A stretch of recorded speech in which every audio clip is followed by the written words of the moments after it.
I'm Amy Cherry. This local news is a service of Flagler County's Toyota dealer, Beaver Toyota, here to wow ya. Shocking, disturbing, upsetting, and horrific. That's how Palm Coast Mayor Melissa Holland described the racially charged police killing of George Floyd in Minneapolis. As protests turn into violent riots in cities across America in the wake of Floyd's death, Holland is calling for peace and unity. So we wanted to take a moment and just reflect on everything that's happened. We wanted to ask for our residents to come together in this moment. As they have many times before, we feel our community has always been able to put aside everything just to support each other, and we're asking for that once again. 2 protests are planned in Flagler County today, the first at 1 o'clock near the Coles in Palm Coast and the other near Veterans Park in Flagler Beach. Peaceful protests are welcome, but Holland says the Flagler County Sheriff's Office and Sheriff Rick Staley stand at the ready to keep our communities safe. I know he has plans to make sure that if indeed protests do arise in our community, that they are hopefully done with the thought of peace, and that he will be certainly making sure that everyone is safe throughout each protest. The Sheriff's Office says looting, arson, violence, and attacks on law enforcement won't be tolerated.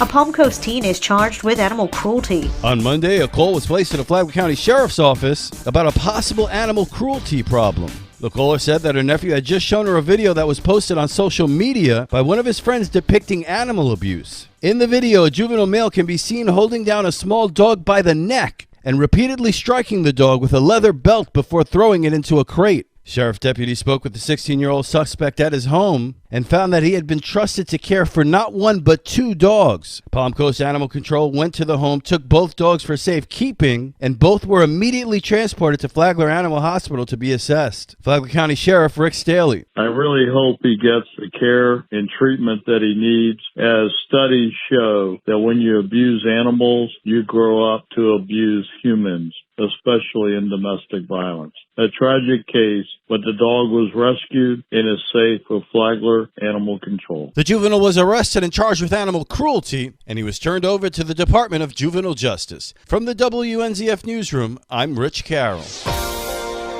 A seawall reinforcement and footbridge has been approved for Bing's Landing. John Arking has more. By a unanimous vote on Monday, the Flagler County Commission approved a $200,000 seawall reinforcement and footbridge project at Bing's Landing in the Hammock. Mike Lagacy is with Flagler County Land Management and says the project is independent of reserve parking or boat spaces and is designed to protect the landward edge of the park at Bing's Landing. So we put together this fine project that basically it reinforces that berm, where the water hits land, and then as kind of an additional support to the public, we thought it would be really good to replace one of the footbridges. There's some wooden footbridges on the park there that were built pre-Hurricane Matthew. The furthest west one was removed by the storm. So we had proposed to rebuild that, and then to, at that point, at that bridge, add an ADA access that would connect the southern section of Bing's Landing to the central portion where folks could get from fishing dock to fishing dock in an ADA approved walkway. The idea there being you can park at the ADA spot and get to the south, but not to the middle necessarily. It would have to go across dirt. The county's cost for the project will be $100,000. The other half is being paid for with a grant from the Florida Inland Navigation District Waterways Assistance Program. From the WNZF Newsroom, I'm John Arking.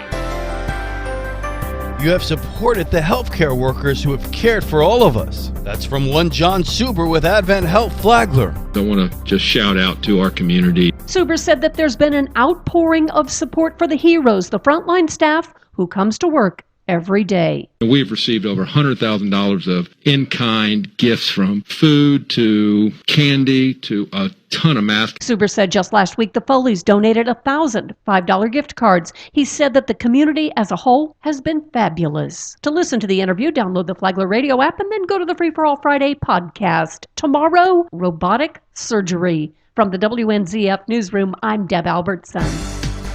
The Mayor's 90-90 Challenge is back in Palm Coast. It was suspended due to the coronavirus pandemic, but now as things reopen, Mayor Melissa Holland wants to encourage you to get outside. So if you We're already part of the program. We're asking you to just continue logging your miles. If you're new to the program, you can track it for the next 30 days. And we're asking everyone to stay safe. So social distancing while you're out there logging your miles, but you can walk, you can bicycle, you can rollerblade, anything from tennis to pickleball. So it offers a variety of options for all generations. To log your miles, just log on to palmcoastconnect.com. And now you're up to date on Flagler's Morning News. I'm Amy Cherry.